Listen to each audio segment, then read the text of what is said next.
Why, hello there, welcome back once again. HOI4 TNO, Germany this time around. It's been a while since we did a Germany campaign. There's a couple of paths I still need to go through as Germany. One is Speer, the other one is Heydrich, and most likely I will be going for Heydrich today.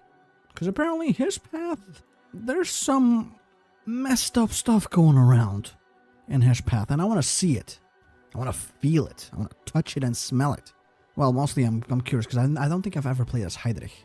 I have played as Speer in the past, when the mod just came out. And for the time being, I would like to leave the Speer path for when I finally figure out how to do the TNO maxing path.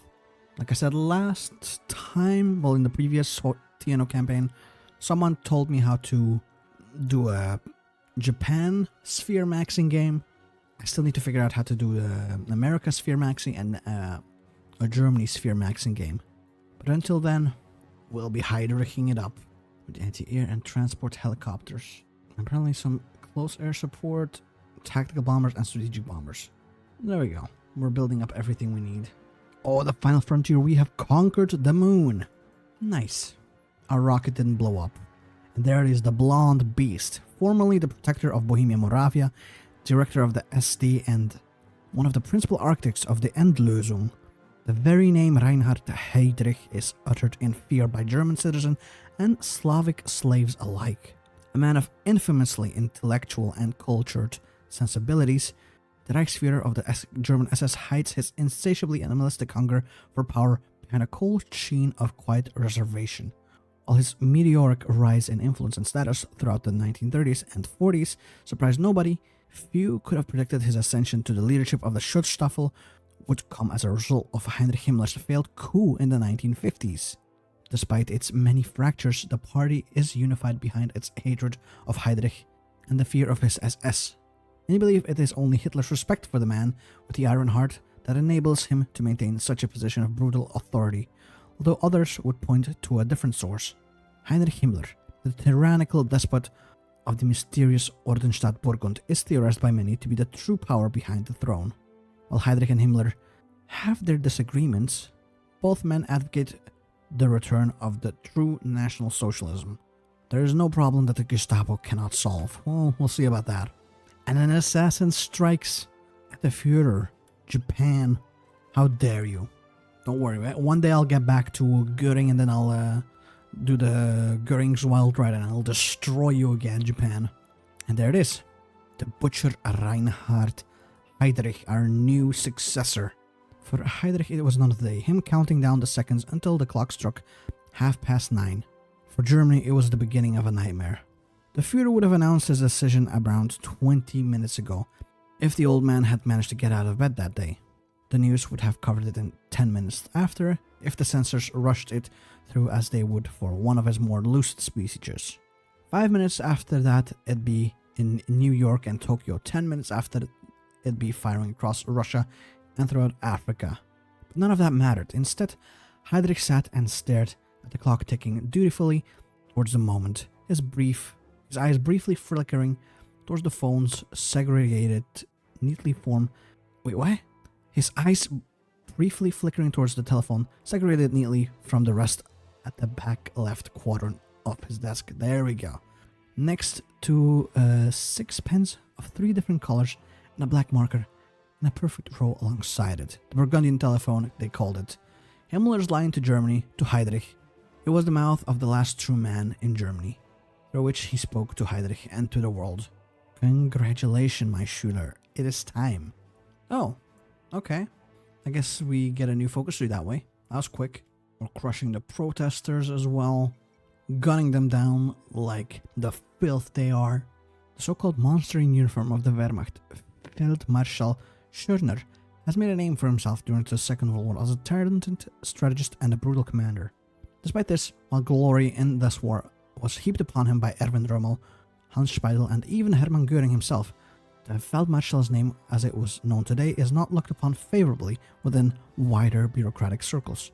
Ever ambitious, Schörner decided nothing less than to be the head of the entire Wehrmacht itself. Though a brilliant military man, his skill was not enough. His dreams of promotion were dashed against the rocks of reality by his cataclysmic performance during the West Russian war of the 1950s. Considered a failure by many and generally despised by both subordinates and superiors alike, Schörner has nonetheless forged a path as an influential leader in the Reich's militarist faction, and is considered to be Hermann Göring's #1 man. Good for him.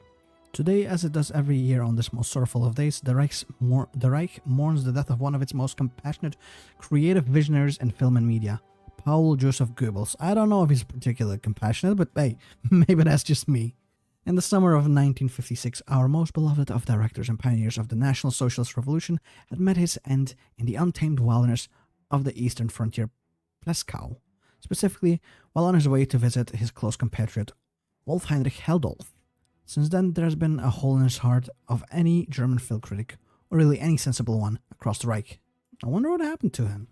Heydrich dismissed his secretary with a glare, the 1,000-year Reich's outpost at the bottom of the world, manned by degenerates whose station matched their latitude. They couldn't even provide a direct telephone connection. Yet another sign of the rot that afflicted the Führer's so-called allies. Hitler, in his drive for perfection and in his love for the one true race, had but one flaw: his compassion. Heydrich remembered the exploits of Richter and the other heroes, the colonization of the ends of the earth, but as was the case far too often in the Reich, what was once good had decayed. This Schirmacher Station clung to the edge of life, relying on shipments from the motherland to survive. Aryan scientists had long known that the nutritious value of food could be sustained in low temperatures. What, then, could explain the rot that had clearly infected the once proud outposts of the Reich? Why allow this mere colony, this embarrassment, to blot the perfection of an untouched continent that stood to be conquered forevermore by the Aryan? What other race could ever hope to tame the savagery, to truly conquer this once remote climate where for once a utopia free from degeneracy could be created? Dude has got a hard-on for Antarctica. Antarctica? Apparently it's very difficult to say. Antarctica. There we go. Uh-oh. The Führer, his condition is worsening again. Communist revolution in Croatia. How does... What? Is Tito back? Oh yeah, there he is. I didn't know that was possible. Of course, we will funnel more money into the SS at the detriment of our country. We're all about that short-term gain. Collapse of the triumvirate as well. Whoopsie. Sound like a you problem, buddy. Especially considering you also lost Yugoslavia somehow. Oh, they are going after Yugoslavia. Afraid it's over, buddy. Get even more influence and legitimacy for Heydrich. And gain more and more dudes of the Heer into our command. Now let's cripple communication so that the enemy, once the civil war spawns, is going to have a tougher time. I do wonder what that does for us. To further destroy the Wehrmacht's ability. Okay, so we're pretty much sabotaging the Wehrmacht. Okay. We also have like 0 influence, which sucks. But I've been spending a lot to get bonuses. Because if I remember correctly, in the Civil War, it doesn't really matter as much. It's not like you're going to get more or less land or influence or more manpower, more guns, more anything. Influence is meant to be spent. You can spend it during the Civil War as well, but I remember not having to spend that much in there, so I'll just leave it be. Let's bring more here to our side. Oh. 8 Trujillo will be added to the foreign policy. Generation manpads. Send everything we can. Offer them technical support. I don't think we need that. Not yet, at least. Turkey wins the Italo-Turkish War. Whoopsie. Does that mean they have Syria? Yeah, of course they do. Heavily associated state. So this is all part of Turkey's influence now. Including, I guess, this one, right? Yeah. There's no need yet to help out Trujillo anymore in here because they haven't really gone on the offensive just yet. It's the build-up. Any other man would have admired the beautiful scenery that surrounded them. Any other man would have breathed in the fresh air with deep satisfaction while surveying the rolling green hills. Any other man would have listened intently to the melodies of nature, from the chirping of the birds to the buzzing of the grasshoppers. Not Dr. Karl Brandt.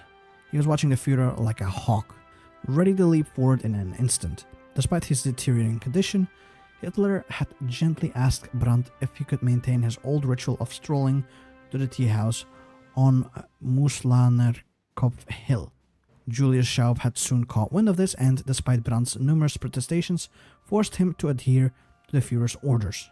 That smug sycophant was striding along them, inhaling deeply as he basked in the sunlight, imagining that idiot tripping over and smashing his face upon a rock gave Brandt some modicum of relief.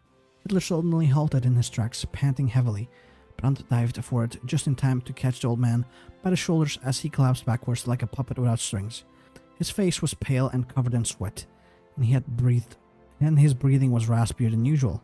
Brandt gently lowered him to the ground and turned him on his side, tearing off his own jacket to place under the Führer's head in anticipation of a seizure. As he suspected, Hitler's body soon began to jerk uncontrollably. "Don't just stand here," Brandt shouted at Schaub, who was staring at the two of them in distress. "Get Kempa, now." Schaub nodded and raced back the way they had come. After a few minutes, the seizure had stopped. Hitler was breathing raggedly, clutching at the dirt beneath his hands. His eyes were filled with tears. At last the car arrived. Erich Kempka, leapt out of the driver's seat and thrust open the back door. Brandt slowly helped Hitler to his feet and guided him towards the vehicle. Place the Führer under a 24-hour medical watch now. Damn, dude's about to disintegrate. He's like 12 seconds away from being TNO snapped out of existence. Israel annexes Transjordan. Okay. Thick Israel. Uh-oh. Burgundians have nukes. Oopsie. French Madagascar. Okay, so that's gonna happen soon too, huh? Counter coup in the Philippines as well. The world's heating up. We'll have ample opportunities to put our brand of National Socialism onto the rest of the world. We've shot at the liberals. Now let's shoot at the politicians. Uh-oh. Rebellion impeding. Order continues to crumble in Madagascar as well. Get some more equipment, eh? Yeah, why not? And improved casts, of course. Uh-oh. There it is. Reinhard Heydrich stood over the tape recorder in absolute silence, his slender fingers laced together. Dr. Brandt's voice crackled a greeting, which Speer's deep monotone return. Then came in the grave announcement. The Führer has fallen into a coma and was not likely to awaken. The tape soon flicked to an end. Heydrich took a deep breath and stroked the device, his mind adrift on the violent waves of indecision. The Führer was on the cusp of death, and Speer was doubtless preparing for the inevitable. His clique of degenerates were not the largest threat, of course. Bormann's corruption had brought him much support in the party, while Göring's pathetic weaknesses were perfect for his militarist puppet masters. The Schutzstaffel had to prepare themselves, both military and in mind, for the upcoming war that would tear the Reich asunder and usher in a new age of National Socialism. Even if the Reichstag declared Heydrich to be the Führer, he would never be able to hold on to Germania as a strategic position. Military preparations had to be made without hesitation or delay. He was torn from his thoughts by the ringing of the phone. Heil Hitler, came Speer's deep voice. Reichsführer, I'm sure you would agree that the Führer's absence from the public sphere has not gone unnoticed. Dr. Karl Brandt has served Hitler faithfully, and the only thing preventing a faster rate of recovery is Julius Schaub's interference. As a designated successor, you should remove him from his post immediately and publicly condemn him. You wish to scapegoat Schaub instead of Brandt? Very well, I'll kick that weasel from the party for good measure. Tell Bormann and Göring to condemn him too. We must focus the public's attention on Herr Schaub. The final curtain is falling. I can secure Bohemia Moravia as well. Does that really matter? Is that worth 200 points? Maybe. Oh, Madagascar. Supply, restock. Our grip on Madagascar grows firmer, though its fate now relies entirely upon us. The colony of Madagascar independencies will be known as Militärverwaltung Madagascar, and Emile Maurice will become the leader of the National Socialism Party. Hell yeah. We are the only ones that are allowed to rule there. Where are my Fallschirmjäger? There they are. It's a shame we don't have more or better ones, but those are the ones that we'll have to send into Madagascar then. Got control over a big chunk of the nodes, which is good. There we go. That one as well. Force the French to commit militarily, target rebels. Oh, can we move in already then? Into the Militärverwaltung. Yeah, we can. We can send 5 dudes though. I guess some mountaineers as well. Always nice. And one air wing, which I'm guessing I'll send in some CAS. That's an interceptor. Strategic bombers. Okay, no. These ones are the CAS, right? There we go. Japan falls apart. We are looking for more influence. I want to kind of, maybe I should wait until I get 10 so I can secure Bohemia, Moravia. Oh, my troops have indeed arrived. Slow down time. There we go, just like that. Okay. The empty lands have been taken, which is good. All that's left is the Malagasy Rebellion. Oh, the Second Caribbean War has popped off. Sadly, we cannot seem to help them right now. I'm a little bit busy currently with Madagascar. Now you boys all the way up there. Our manpads are used to great effect. That's good at least. Provide them with intelligence. Once we researched our overhead, whatever the hell, in 70 days we'll send them that too. There we go. Keep moving, keep moving. Once we get Diego Suarez, it'll be over. Actually, it's already pretty much over. The Japanese are in here as well, huh? Whoopsie. Yep. Complete victory, Madagascar. Offer them support. The Reichstag is dissolved effectively immediately. Okay, and now we improve our relations with the Burgundians, just in case you were wondering if we're the good guys or the bad guys. Oh, the Dominican situation has turned into a favorable situation for us. Perfect. So far, we've won. Moon Landing victory, Malagasy victory, and Puerto Plata victory. Look for some more opportunities. Good. There we go. We've secured Bohemia, Moravia.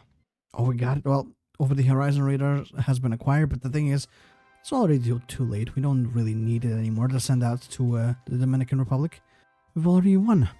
General Commissar of Tver assassinated. Oops. Some more problems in the Philippines. We can't really involve ourselves in there, sadly. We need some more prisons, especially for all the war criminals that were about to pop in there. After the Civil War is done. Final focus. The Burgundian reinforcements. They'll probably send in some help when the war pops off. Free trade is a sign of opening up to the world around the nation, expanding economic and cultural horizons. This was anything but. Every night a caravan of trucks approached German borders from Burgundy. The drivers could hardly be seen through the tinted windows, but a keen-sighted observer would universally see men wearing black sunglasses or wearing heavy coats. They transported unknown cargo, nuclear weaponry, poison for the masses, toiletries, no one knew. Regardless, a very foreboding, doesn't promise to be anything good for the German people, that's for sure. And with this, we only have to wait. Oberscharführer Blösche was 3 minutes late, as Heydrich's watch told him. Something simply unacceptable for an officer of his SS. His men were to be early, 15 minutes at least, an hour at the usual. But to be late? The man was only lucky that Heydrich had summoned him for duties deemed important by Herr Himmler. He was unlucky enough that those duties would get him killed. Sieg Heil. The man snapped out a salute that, to anyone else, would have been perfect, but the hand sag at the last moment was enough to show laziness or exhaustion. It made no matter. You have orders, Heydrich answered after several long moments. One given to us by our benefactor to the west. Give me the orders, Herr Heydrich. I apologize for my tardiness. I was kept by my duties. One of my men was enough. I smelled the stench of cigarettes, unbecoming of a National Socialist male, and especially a member of the SS. It does not matter, however. You will make up for it soon. He raised one hand, and the guard by the door shot Oberscharführer Blösche in the back of the head. Your sacrifice for the greater good will be the redemption you need. I'm pretty sure any second now the Civil War will pop off.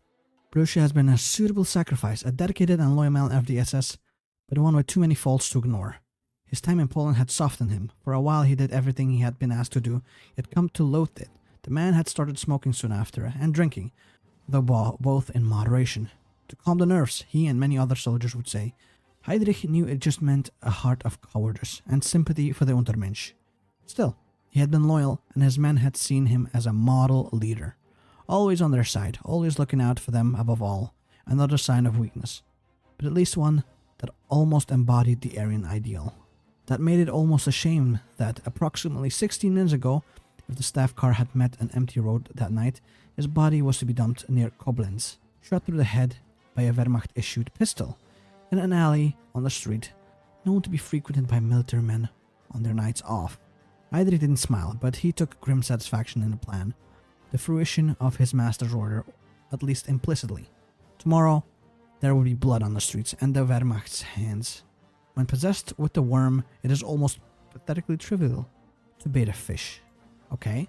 6 hours, 14 minutes, and 43 seconds ago, a body had been found in an alleyway, his men told him.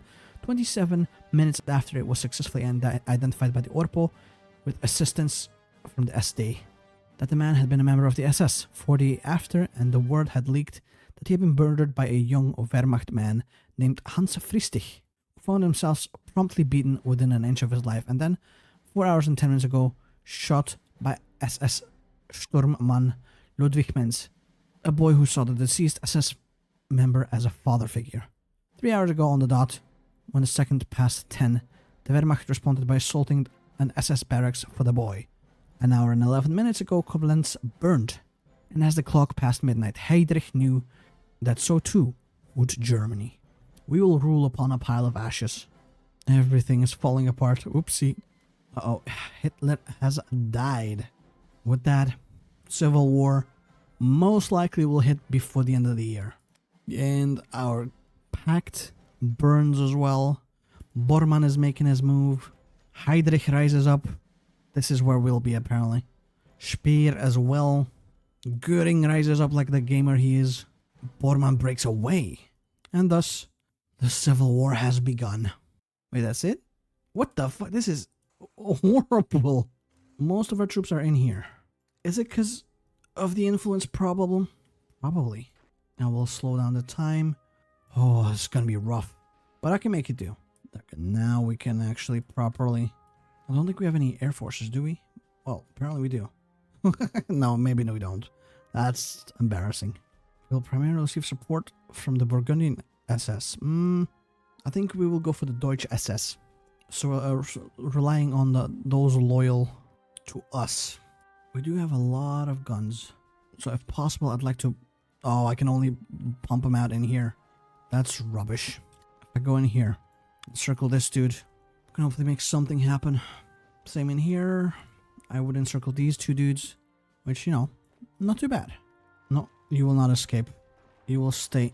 Oh, the Gotland emergency as well. Everything is just falling apart. There we go. How many units is that? That I encircled? 3? Not bad.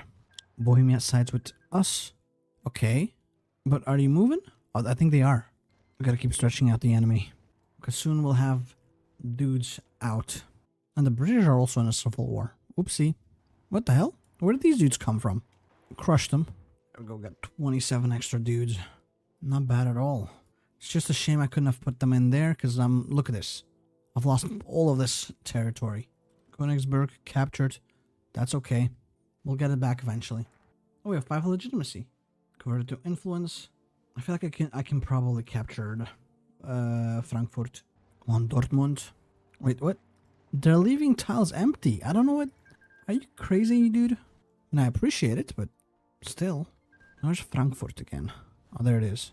It's gonna take us a while before we get there. Essen got captured as well. Nice. Let's get Bremen as well. I feel like that's probably the closest one for us, at least. Frankfurt did get captured. Good. Let's get Kiel. There we go. Should be able to move in. Can get some civilian volunteers. Oh, very nice. Oh, we got Bremen. That's perfect. That's actually exactly what we needed. To get more legitimacy. Oh, Speer is almost dead. Bormann might be the toughest cookie to crack in here. Let's go to Hamburg and Kiel maybe. Actually, Hanover is their next capital, apparently.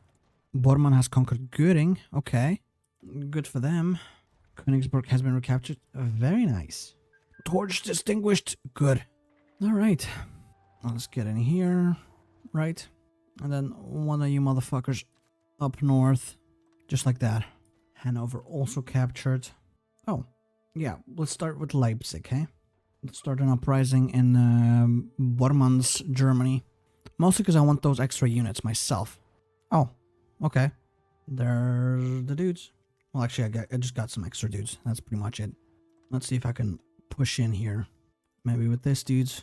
Push in here as well. Fight for what's right. Heydrich national spirit is actually looking pretty good so far. Soon we'll have some extra dudes I'm very excited about. Oh, we got some extra units. Look at that. Start another uprising, please.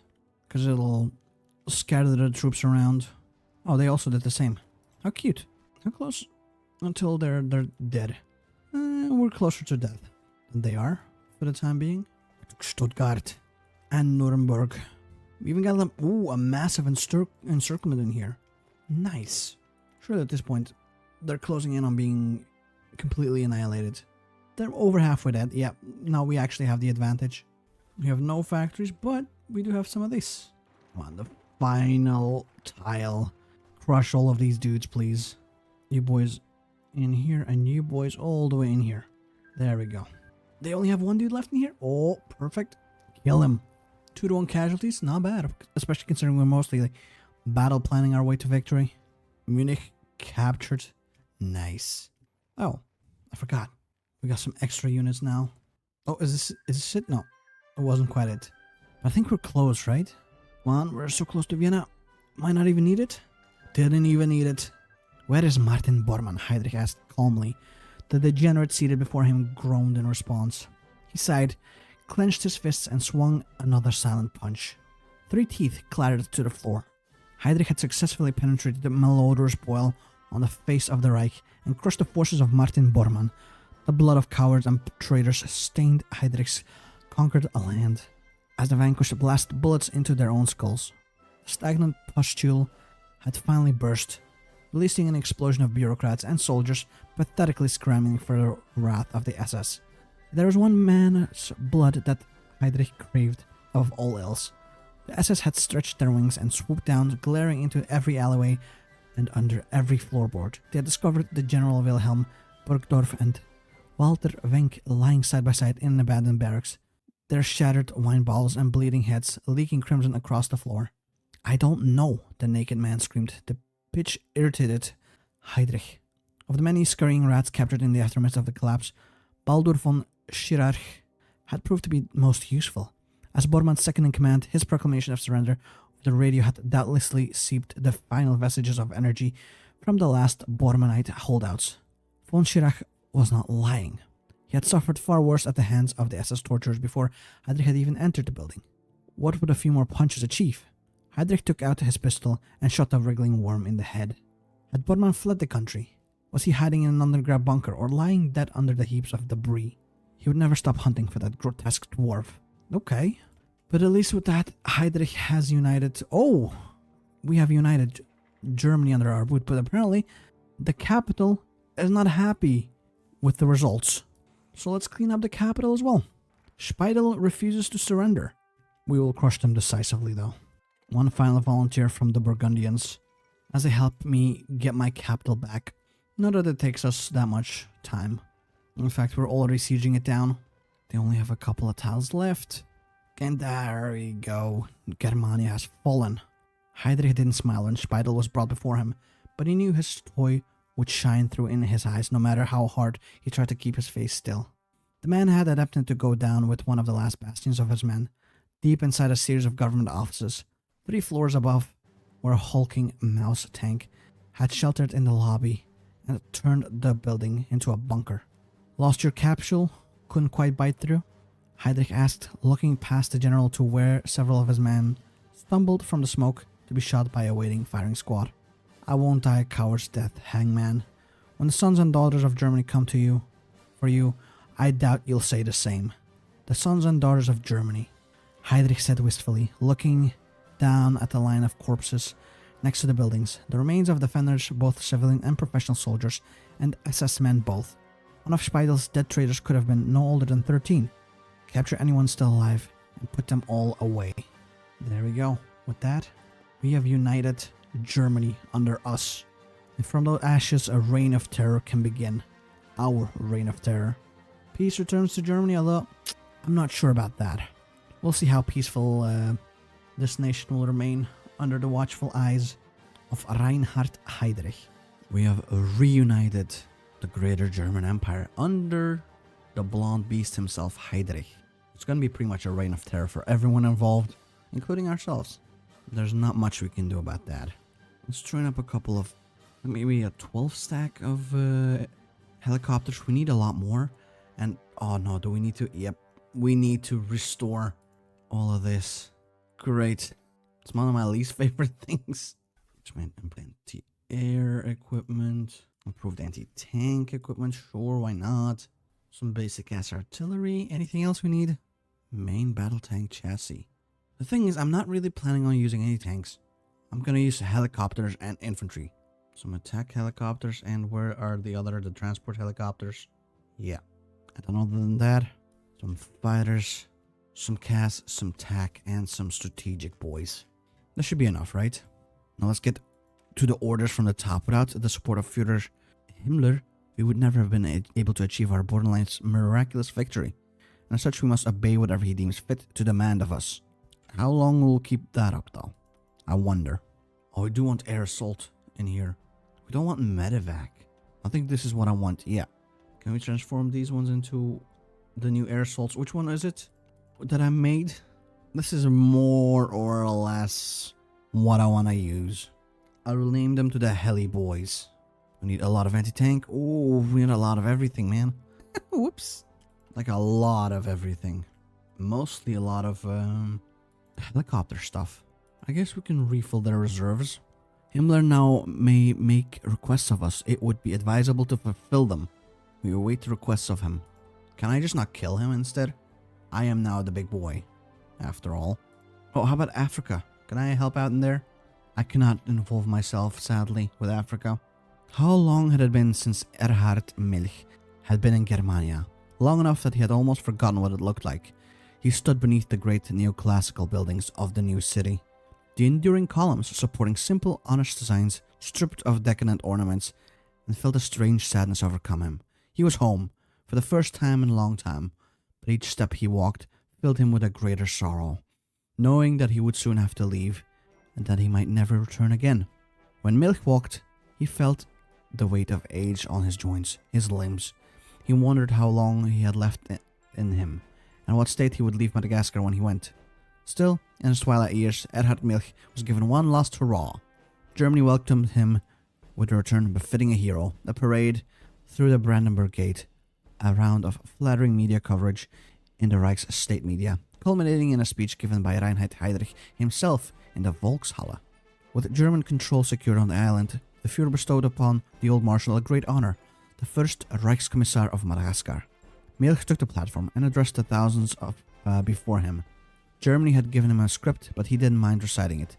He accepted whatever had to be done to secure this reward. At the end, Reinhard Heydrich gave him a symbol of office and offered his hand.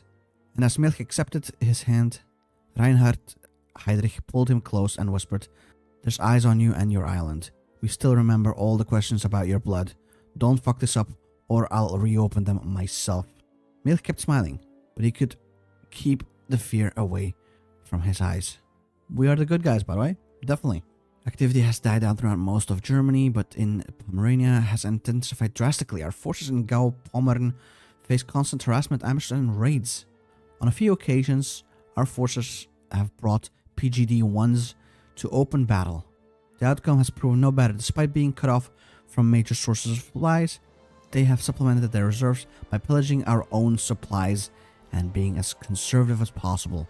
The result of open battle tends to be that our unit suffers heavy casualties on initial contact, then holds position to await reinforcements. While doing so, PGD-1's forces slip away, making gains at our expense alone.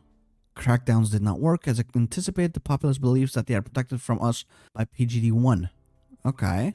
Are we gonna have another rebellion? Whoops. It is my sincere wish to serve God and Poland with the whole of my life, to give my willing help to other people, and to obey the guide and scout law. Bukowski listened as the German pledged the Polish scout oath. The DPSG had no oath of their own, so the German members of the network had defaulted to using the Polish one as their code before meetings. Speak freely, friend. The German was a younger man, and Casimir silently reflected on the bravery of his parents to raise such a young rebel. It was one thing to risk your life for the people that were not your own, but to raise a child willing to do so in the midst of so much Nazi hatred in his schools and streets was remarkable. The young German, clearly somewhat frazzled, began to speak. Herr, with the victory of Heydrich, many things have changed in Germany. The German Civil War has robbed the SS of the ability to maintain control over the overstretched Reich, including Danzig. I think that with proper preparations we could make a move, sir.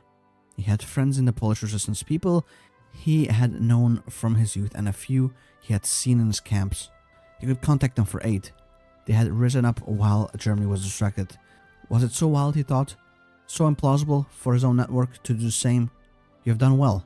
When all of Europe is free, I will see a medal for you, friend. We need some more oil refiners because we barely have any oil production. Oh, and the demands will begin soon. Germania was an ever-changing city, Heydrich thought. He stood in one of 1,000 streets in the world's greatest city and stared into the stone-cold face of Hans Speidel. The statue had been torn down less than 20 minutes prior, one of the exactly 47 monuments torn down in that city that day, when one of his men came running in through the still settling dust, carefully maneuvering his way through several of his commanders before giving his new Führer a sharp salute. My Führer.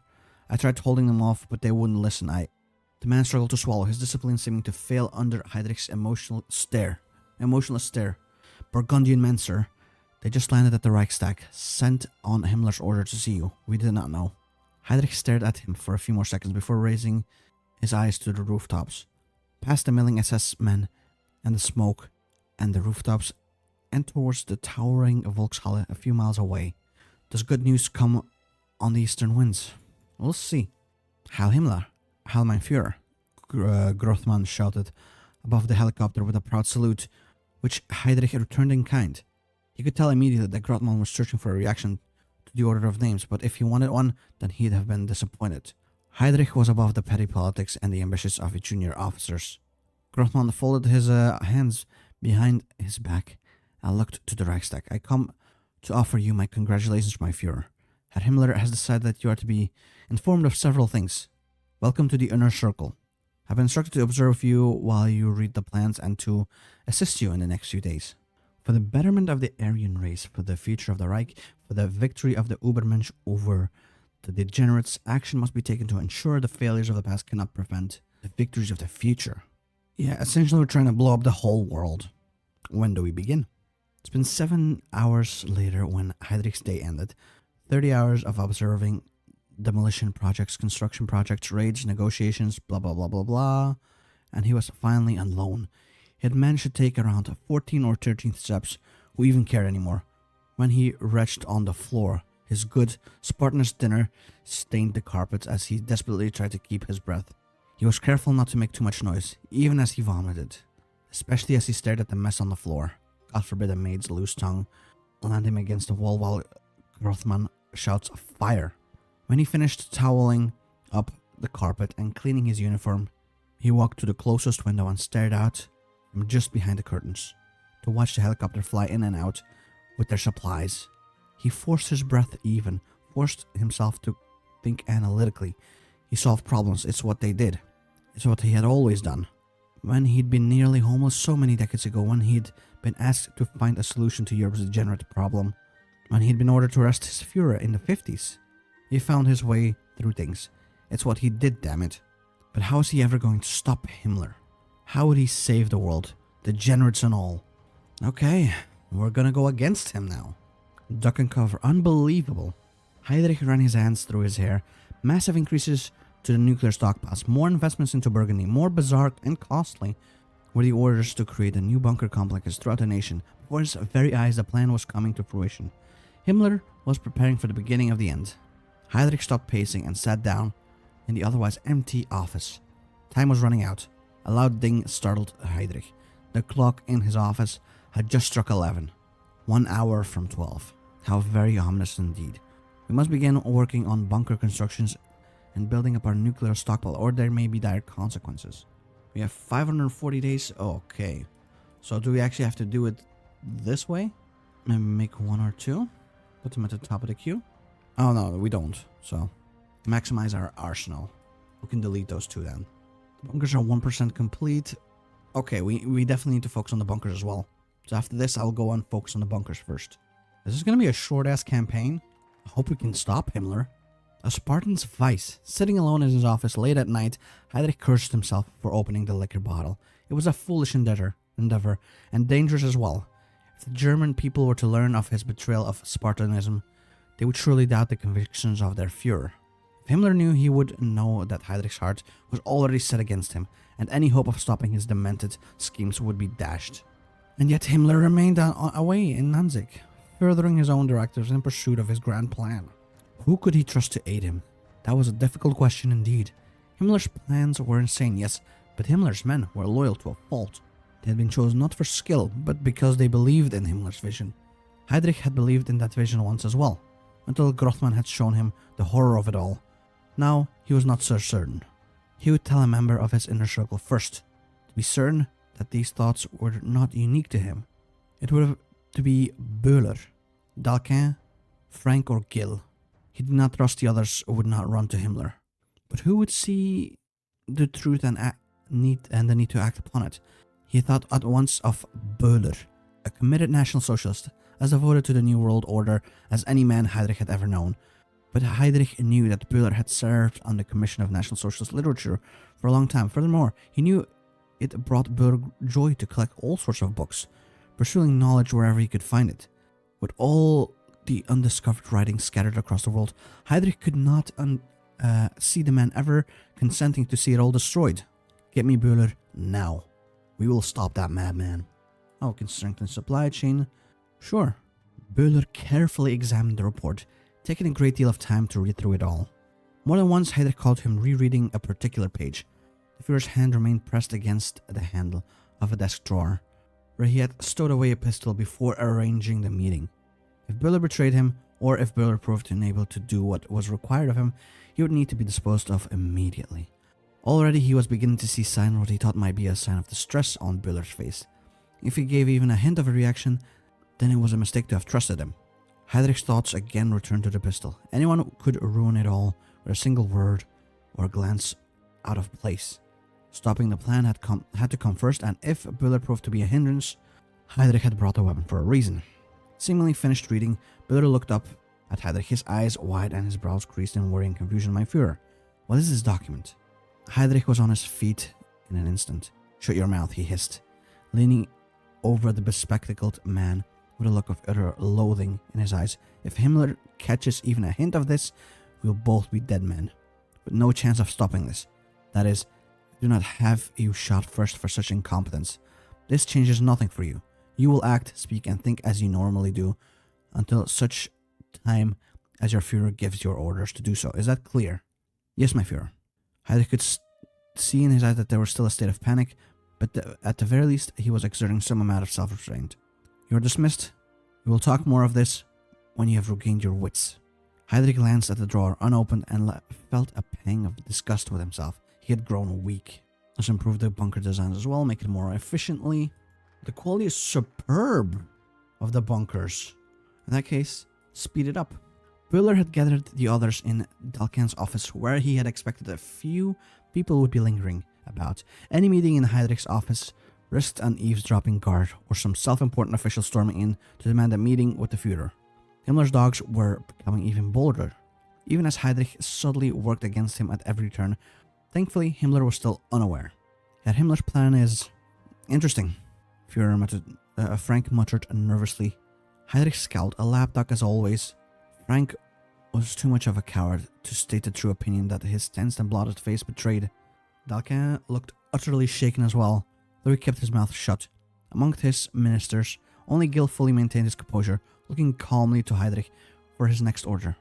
Gentlemen, Böhler turned to the men who had just, whether they knew it or not, joined a small cabal of Germans still willing to resist Himmler. Your Führer needs your help against those who would see the Aryan race rendered decadent. This is a matter that requires the utmost secrecy from each of you. The survival of the Reich will depend on it. You should be aware of what needs to be done. If you want to uphold the truth of National Socialism, you'll find your instructions printed inside. Follow them to the letter. If you have a question, read them again, and set a light when finished. Each man nodded, setting out to accomplish the tasks given, and Heydrich felt in control. Work the people to the bone as well. I think it's speeding up just fine now, the SS bunkers. Heydrich hoped that Gil's trust in these men was not misplaced. He felt uneasy around them. The SS military, of course, were men he knew well. Heydrich even respected some of them. Gil's contact in the Heer, however, seemed to make a mockery of National Socialism, especially Spartanism. Almost all were fat, and one had been so bold as to offer Heydrich a cigarette. Gil and Bühler were doing most of the talking, something that the Führer was thankful for.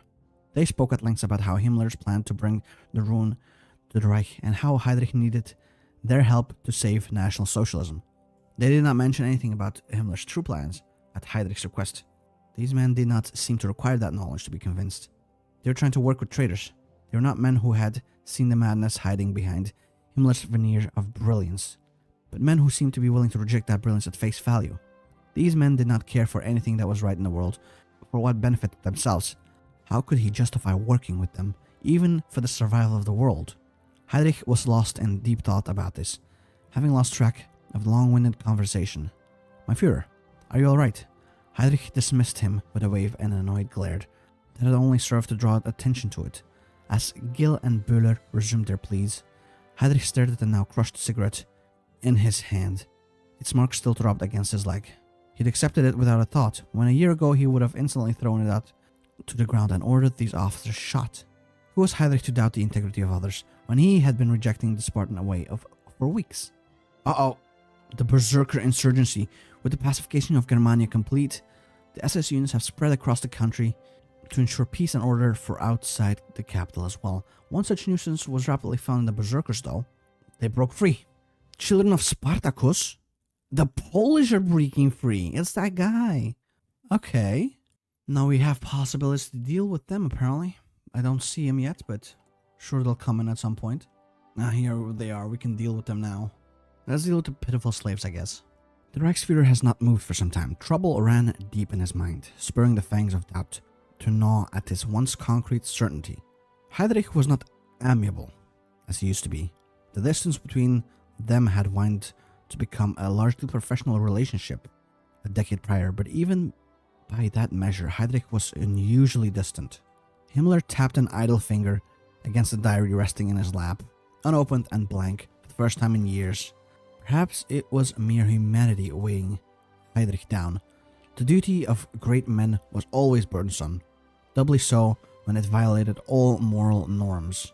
Setting those obstacles aside was the sacrifice that had both chosen to make in order to solve the Jewish question, that no further generation of Aryans would be oppressed of or have the vengeance visited upon them. The new plan, the final solution for all the world's evils, was no different. So where was Heydrich's iron resolve? Was Heydrich stalling for something? He couldn't possibly. Himmler's tapping finger froze. The thought was unbidden, absurd even. Was it possible? On the outside, Germania appears whole, but on the inside, battle lines are being drawn. Uh-oh. Another civil war, yippee! Whoopsie. Well, it's more like a colder civil war, I guess. And are they fighting each other? Freistaat Preußen. Why are they looking the way that they are? Report progress to Himmler, please.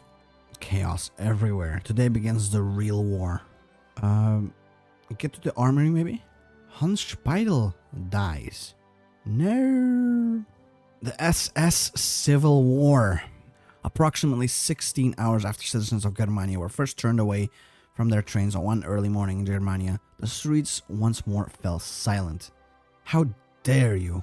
Rothman shouted as he was dragged out from the basement of a small store where several of his men had been cornered and killed minutes ago, their blood still warm around Heydrich's boot soles. "He's going to have you killed, Heydrich, you madman. Once you're dead, he'll have me killed too for not seeing this sooner. You've doomed us both." "Yes, I have," he said. Then he swiped the neck with a finger. A moment later, a gunshot proceeded, with the thumping noise of Grothman hitting the ground. Where would he begin? May the strong survive. Okay. Germany is in control of 22% of those missile stockpiles. Burgundy also 22%. And 55% of the missiles are currently uncontrolled. One's Himmler leaning. Okay. Nouvelle État Français. What the hell? Okay. There's too many Frances. But what do we do now? We can dispatch a rescue mission for Neuschwabenland. Sure. And establish a new administration. Not that it really matters, but the game begins. Now what? We unlock a decisions category to influence factions of the Shattered Reich. Oh yeah, Hans Speidel is dead, so we can't really use him, sadly. With the Reich fractured and the world at the brink, debt and debtors have become meaningless. Yet again, with the moon hanging high over Germania, Heydrich found himself in the command center, staring down at the butchered map of the Reich laid out on the operations desk. It was reckoned to be complete now, but that didn't make it any more pleasant to behold. What would Hitler have said of the situation? For a moment, Heydrich entertained himself with an image of the Führer in his prime. Germany, motherland of us all, beset by treason, he would have bellowed. Yet our flame remains undiminished. The fire of the great Germanic race. Those inheritors of Alexander, Caesar, and Charlemagne, it cannot be extinguished by the encroaching darkness, no matter how many brave souls perish in its defense. The image faded, however, as reality crept back in. Hitler was long dead, that incarnation of him even more so. Germany's paragon had aged so rapidly after the attempted SS coup that it shocked even Heydrich. Physically, he had never been impressive, not even Aryan looking, but he had sparked the fire of National Socialism and led his people to greatness. How could he have been anything but Aryan? Yet, Heydrich had to admit, it was a disquieting thought. Was that how he would end his days too, withered and fragile, without even the strength to raise his own arm in salute? He thought of another Hitler again, one who had never come to be, but certainly could have. A Hitler screaming in undignified frustration, castigating his generals for their failure as the British, French, and Bolsheviks closed on Berlin. Heydrich thought of the old man's fury turning upon him, demanding to know why he, the perfect Aryan, had failed, while the servants of Jewry and Bolshevism waxed strong over Germany's ruin. Imagine living in that kind of timeline. That would have been so weird, huh? The Grell's Gambit, okay. How do we influence people? He snubbed out his 18th cigarette of the night and immediately lit another, struggling for a moment with the lighter and almost dropping it from trembling fingers. Heydrich had names: Monke, de la Maziere, de Grell, Eike, Fegelein, and many more besides. Traitors in many ways, he supposed. Hitler certainly wouldn't approve of this factionalism, would he? He'd always played his subordinates against one another. But Himmler had maintained the line that the SS was an independent and undivided entity. How long had that been a lie for? Since the formation of Burgundy? Or longer? Even then, the split weren't against the leadership. These small petty men vying for power, they were just doing what the NSDAP had always done under Hitler. Power grabs wherever they could be made. Two-faced diplomacy and paranoia. All for the sake of career advancement. Darwinism in a political sphere. What became of racial unity? It was never there, brother. It was never there. I think we need to do the careful balance of trust. The options will be, yeah. I want to be able to exert influence, man. Just like old times. Yeah, let's try and integrate at least the Freikorps or Preußen. Oh no, they're heavily Himmler leaning. Monke has been a problem for long enough. If he will not heed reason or kneel to his fear, then it's clear what must be done. So we're gonna kill him. Sure. But is that... I'm guessing that's this guy, right? I do not know who that was, but I'm pretty sure I killed him. Eyes on Österreich. Yeah, sure. So I can get them in. We'll also redirect SS communications again. Click this button as well, right? Provide industrial aid. Encourage intelligence operations again. We're close to annexing the Ostmark. Redirect communications again. We can declare war? Well, doesn't seem like we can. Not at the moment. Increase loyalty some more, please. We're so close to integrating them, right? Oh, there we go. We're so close. After this one, encourage intelligence cooperation, we'll be able to annex Austria. Or maybe not. Thought we would have. Can declare war on Nuremberg. I don't think I will be doing that, because I can't really get to them. There we go. Annex. That's finally one down. I think we're kind of behind on Burgundy. Thank you. They also gave me troops, funnily enough. Oh, Emil Maurice has been captured. Whoops. Cut off Burgundians some more in here. We're so close to annexing another piece. Decisively. No. Well, actually, maybe I will decisively do it. Send reliable advisors. Yes. Then into the fold. This will decisively increase. I'll press this. I think one more press for the Heilige Pflicht, and then we'll be able to annex them. How's it looking? Could be better, could be worse. Go press this, and then annex Heilige Pflicht. Perfect. We annex them. Perfect. Perfect. And then this guy also has a... Yeah, they also have a rocket. Send reliable advisors in here, and annex this guy as well. Look at that. Some trucks. How cute. Oh, Posen becomes loyalist to us? Nice. We arrived in Posen last night. The operation went off without many complications, and the administration across House's Kommando Stab has been usurped by loyal members of the Deutsche SS and Waffen SS. Nice. Which brings them slightly closer again. And this greatly increases loyalty to Heydrich in the Schwarzen Bande. Click this, and annexed another dude. And here we're getting closer as well. Send in insurgents. The news of Hermann Fegelein. Yeah.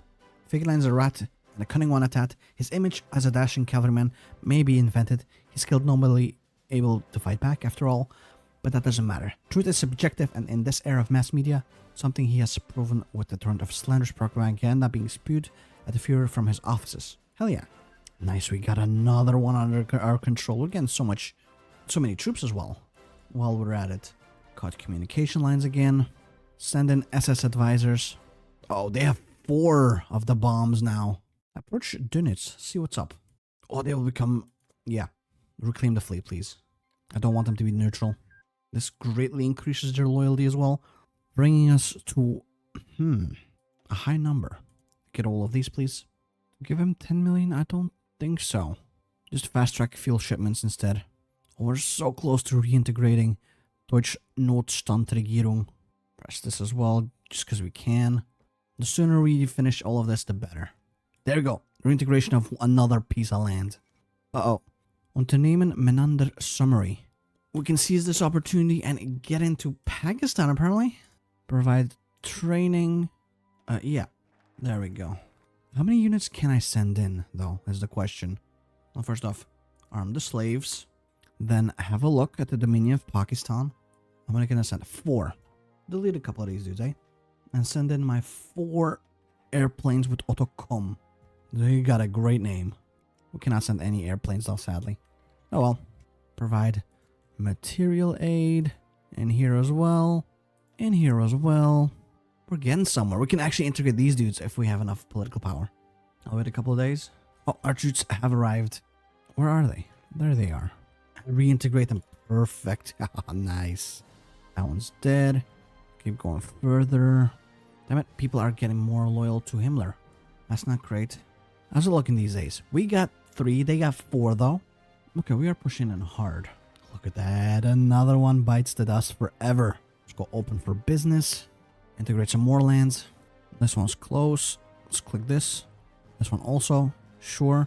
Another revolt. Oh. Sure. Reorganize the army. Yeah, why not? We'll take both of them. Have we only had victory so far? Oh no, total defeat in Africa. But we never got the opportunity to move in there. Appeal to the Galen. Yeah. 333. Okay. It's going well. Ish. And some more Indian troops dead forever. Oh, Deutsches Reich? What? I guess that's one of... Yeah, that's these dudes in here. Let's press this button, and then we are able to annex them. As soon as we have political power. Right, India is getting cleaned up. Let's get some allies abroad, eh? Finally, after all this time. Oh, Liberation Day, we've annexed another motherfucker. Hey, the Swiss Confederacy is here. I did not notice. Were they there all the time already? We have 4 of the nukes as well. What if I get to New Delhi, huh? Will that destroy them completely? Reassert our influence. Oh, we can destroy the Polish Home Army. Okay.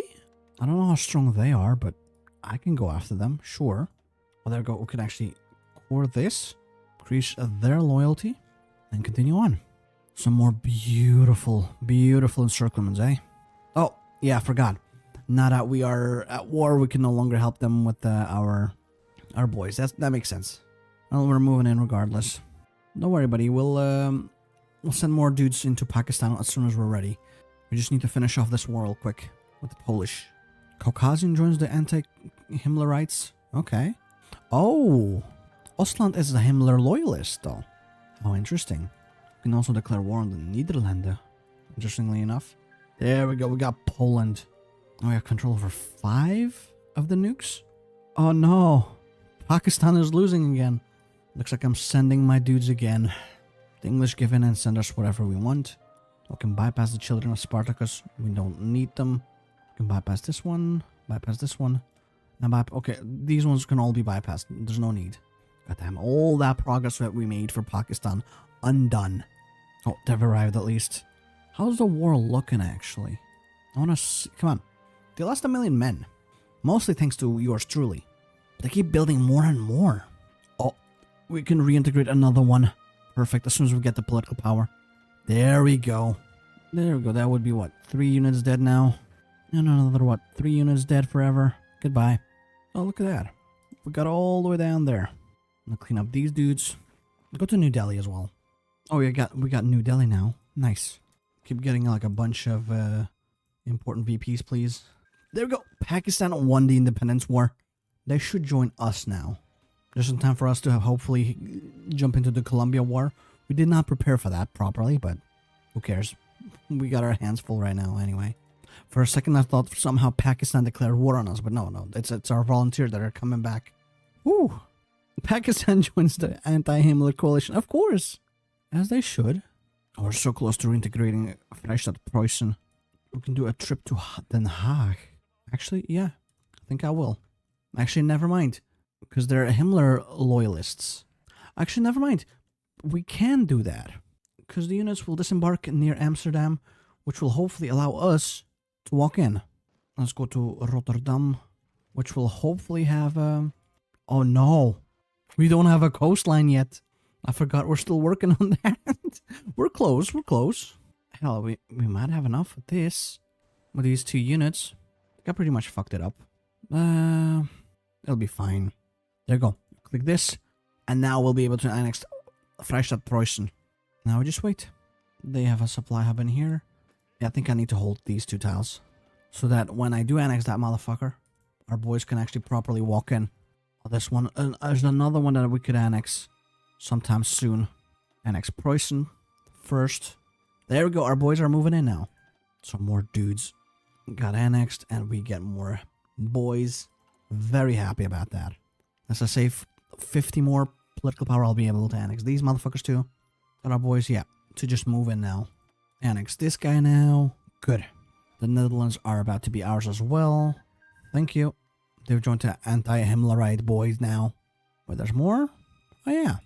The final focus we can take. What? Oranjestad Burgund annexed a bunch of dudes. Damn it. Can I also declare war on people, please? Damn it, I was too late. The Deutsches Reich. And this is a Himmlerite as well. It's not great. Oh, Freikorps Berserkers are going after these dudes. I kind of want Freikorps Berserkers to win. But doesn't seem to be working. We got our heli boys. Can we make more? There you go.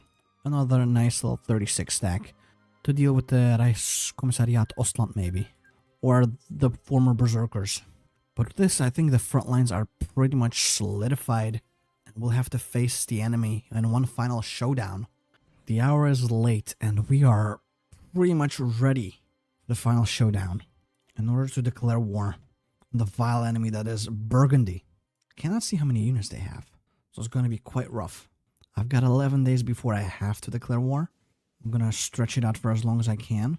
On the off chance I can pump these dudes out fairly soon-ish. We have 9% on them. And here it is. The moment of truth. Actually, what? They annexed all of it? Okay, sure. Regardless, we are ready for war.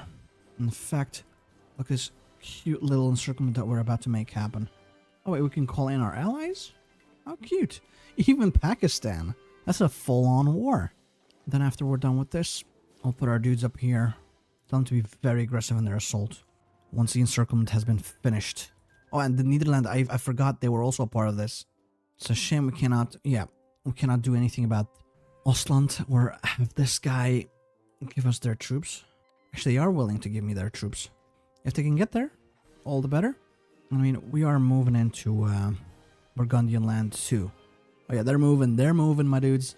I'm not gonna start a nuclear war, I think. We're getting into Burgundian land finally. Oh, there we go. We can pump these dudes out. Jeez, that took a little bit longer than I expected.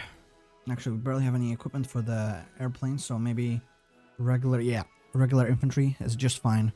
Can't I see these units? They're hidden.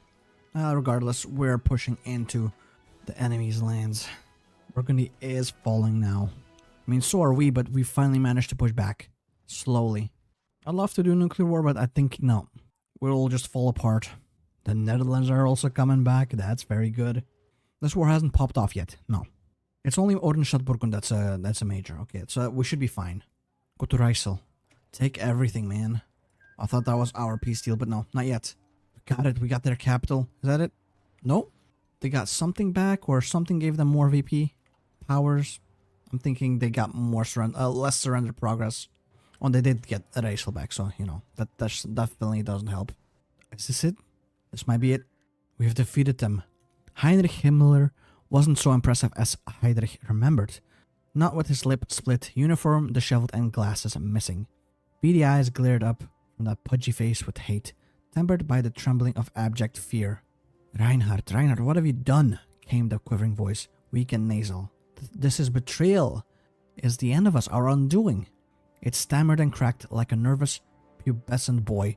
The god of Zion will rule forever. The Mongoloid face contorted in the throes of a mad ideological raving, cornered and in denial of its fate. Your wife, your daughters, will be whores, breeding sows for. Heydrich's fist lashed out to interrupt the Reichsführer's venomous words before they could sully his ears further.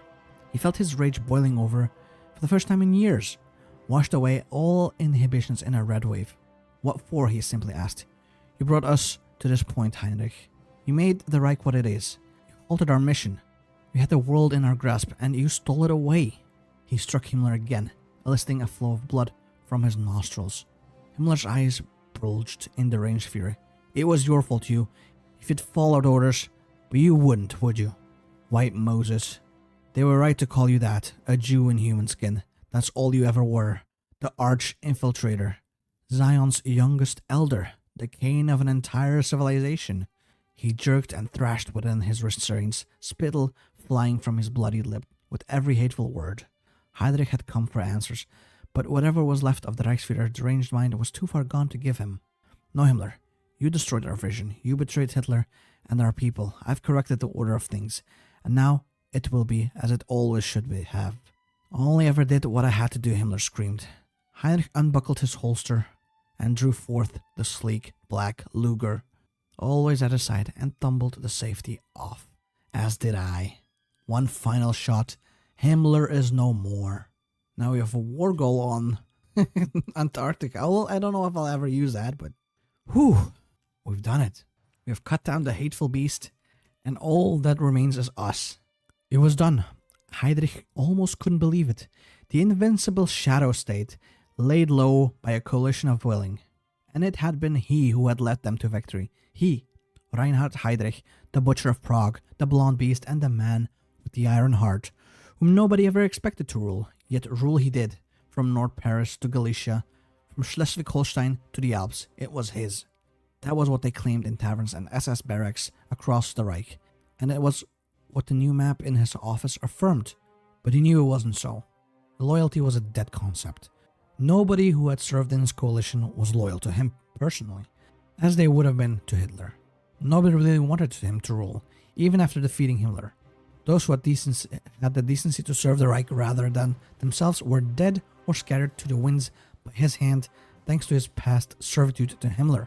He thought of Speer and the paternal love Hitler had borne for him, of Bormann and his mastery of politics, of Göring and his unwavering popularity. He could not command anything useful or admirable. Hitler had liked him for his ruthlessness, but it was that very trait that had led him into Himmler's clutches. If he'd just picked a side earlier, spared himself and the Reich all those years of disgrace and turmoil. Yes, it all came down to him, his indecision, his weakness, and his mistake. And now, all the good left in him had been forsaken in the name of destroying Himmler. Loyalty, honor, and principle, all sacrificed on the altar of victory. He could only stare across the rebuilding cityscape of Germania as hope and pride continued to drain from his soul, pouring out into the night sky. He was empty. Silke and Marte were never inside the Führer's office, not even when Heydrich brought them to Berlin as children. Hitler had only ever been met briefly at Berchtesgaden, and once at their estate after Klaus died. Now, there they sat, daughters of the Führer, the most powerful man on earth. Yes, yet it has been a disappointing trip. Always distant yet overbearing. Now their father wanted to see them. He hadn't been so interested when they needed his investment the most. Silke, Marte, he said, breaking several minutes' silence. He was uncharacteristically soft-spoken all of a sudden. I know that the circumstances of the nation have not always permitted it, but I hope you are both aware how much I care for both of you. Now that the traitors are defeated, you can look forward to rich and happy lives. Yes, father, muttered Marta, deferential as ever. Silke was less so. We have rich and happy lives already, no thanks to you. We're grown women, not little girls. Don't talk to us like that, if you please. For a moment, it looked as though Heydrich might rise from his desk and say something vicious, but instead his shoulders just slumped. For a moment he looked confused, or perhaps sad. It was hard to tell, but it was certainly an expression his daughters couldn't remember seeing on their father's face at any point. Sorry, he finally said. He looked away, at the window. I'm sure you understand how parents must think. Now, as to the future. When are you going to do something about our damned rights? Demanded Silke. Speer's lot were right. Maybe Ada Göring was happy with servitude, but we're not. Heydrich frowned. You know those ideas are not permissible. Speaking as your father and Führer both, I must maintain the ideal of... Silke stood, without a word, and departed before he could finish. With an apologetic glance, Marta followed, leaving Heydrich alone in his office once more. Where did that go wrong? Well, probably start with the womb, where you came out of. I'm not sure how I feel about the redemption arc of Heydrich. Can't just paste an oopsie-doopsie on everything he's done so far and be like, yeah, but I'm a changed man now. Heydrich heard someone pick up the receiver on the other end of the line. At long last, it had been too long since he had spoken to Heide. A mistake he would now rectify. As his son and heir, it was only right that Heide finally began to assume both honors and burdens befitting his status, just like Josiah's son Wittekind. Now there was a fine example. A little politically disengaged perhaps, but an admirable young Aryan nonetheless. Heydrich residence, came a weary voice from the receiver. Heide, my boy. Heydrich put on his best fatherly airs. Good morning. Click. No hesitation. Dejected, Heydrich dropped the receiver back onto its hook, resisting the sudden urge to fling it against the wall. Stupid boy. Stubborn as ever. Still clinging to the ideas his father had fought so hard to extinguish in the Civil War.